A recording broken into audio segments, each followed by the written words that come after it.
上！对待我师尊说话。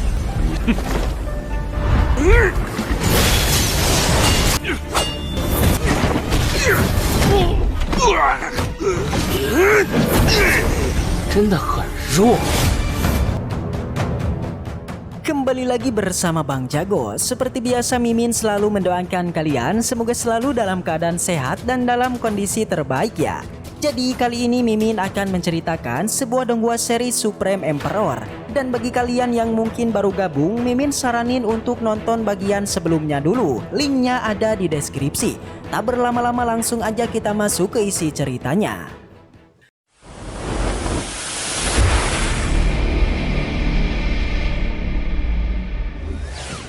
Cerita kembali dilanjutkan yang memperlihatkan Yeku yang masih merasa sangat kaget.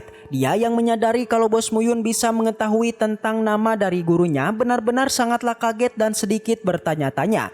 Tapi di sana Bos Muyun hanya bilang kalau ia adalah guru agungnya yaitu sang raja pri tertinggi.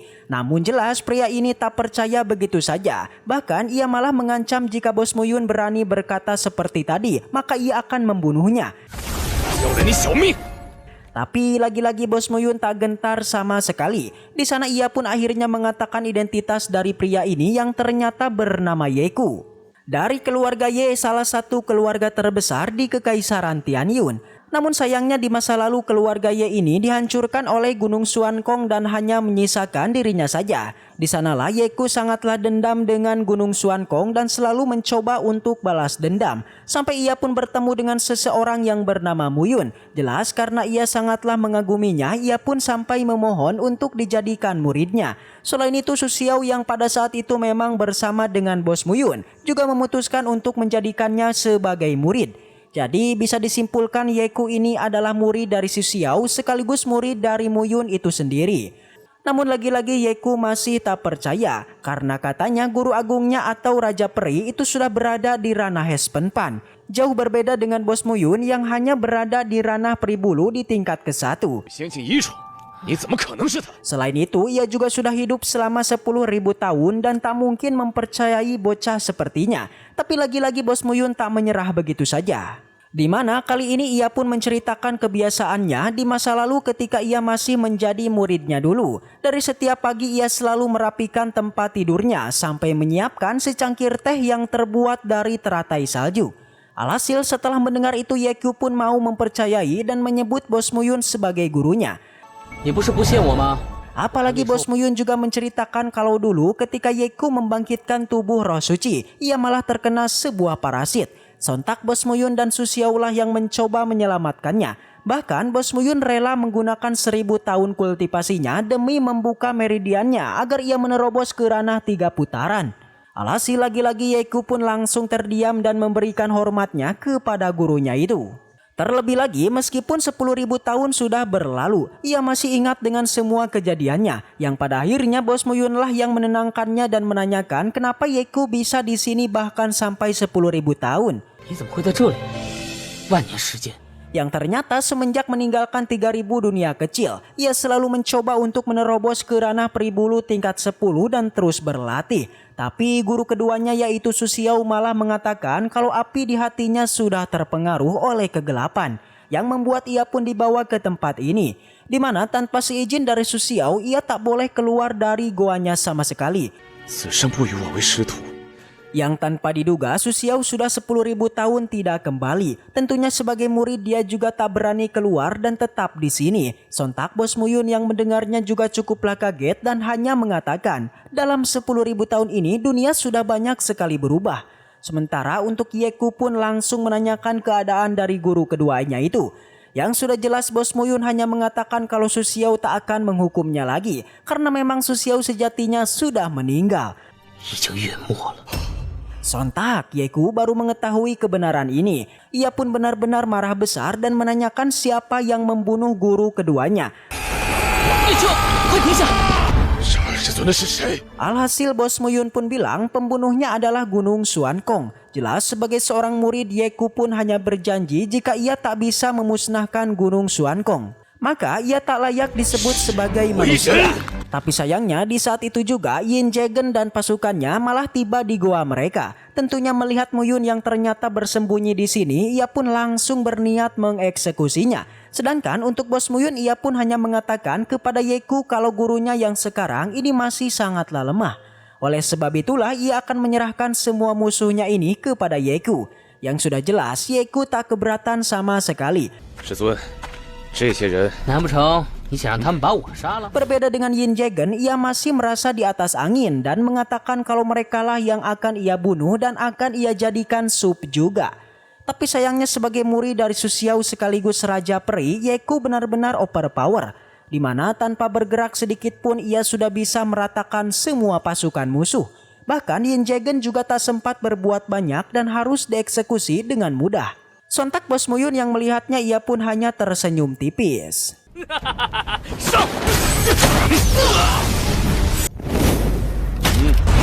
对待我师尊说话。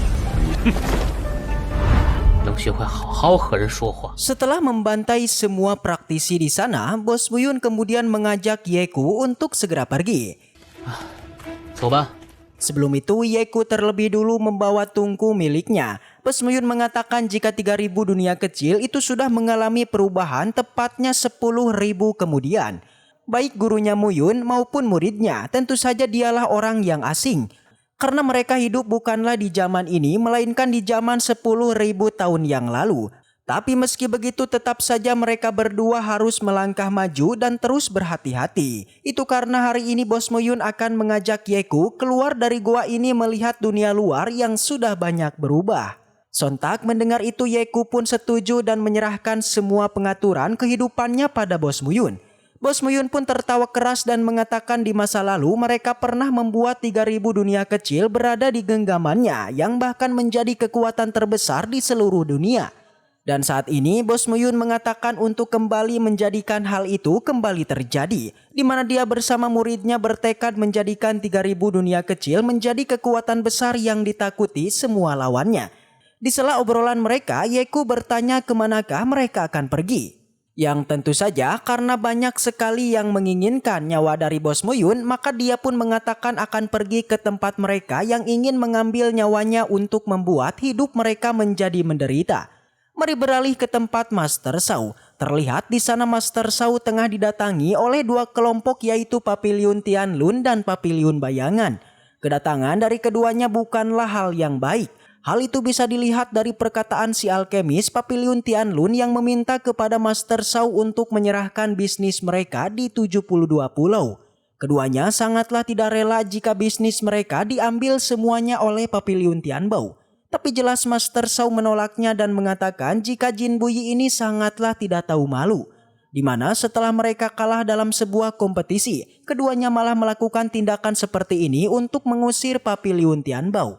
Di sana Master Shao mengingatkan jika mereka menyerang Papiliun Tianbao maka sudah pasti ayah dari Master Shao alias Patriark Papiliun Tianbao akan membalasnya. Namun mereka tidaklah takut karena sudah sekian lama Patriark Papiliun Tianbao tidak pernah terlihat lagi. Jadinya mereka mengira sang Patriark sudah tewas dan dengan itu mereka berani untuk menyerang Papiliun Tianbao. Segera Patriark dari Papiliun Bayangan dia sudah tak mau basa-basi lagi dan menyuruh anak buahnya untuk segera menyerang Master Shao. Langsung saja dia pun mengeluarkan senjata palunya dan langsung menyerangnya. Beruntung serangan tersebut berhasil dihentikan oleh Hai Xing.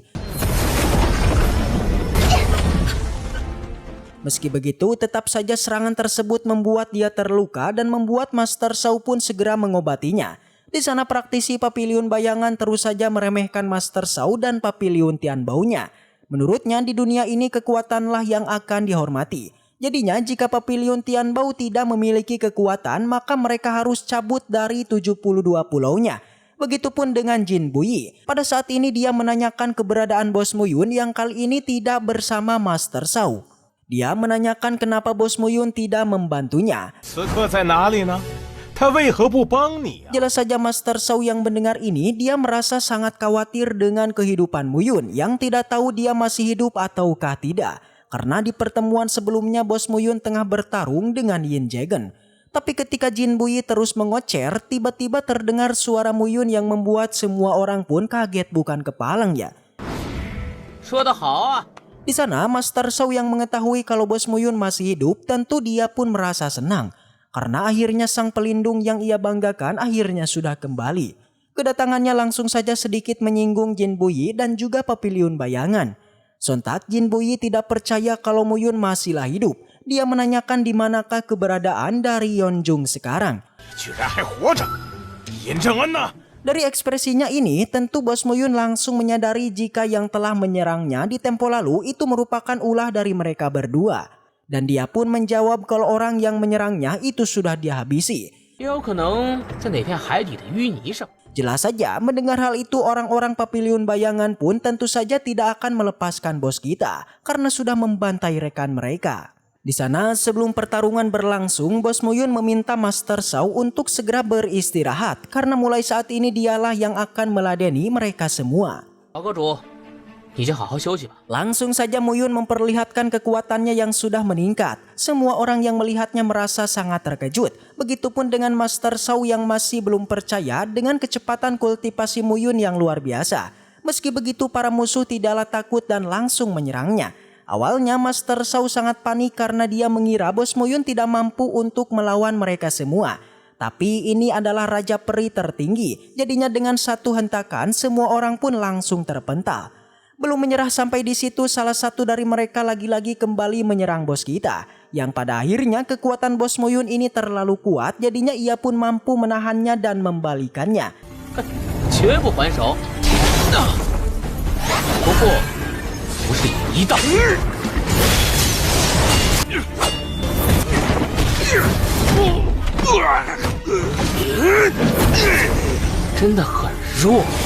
Dan setelah itu, waduh, bersambung. Baiklah, mungkin segitu aja untuk pembahasan kali ini.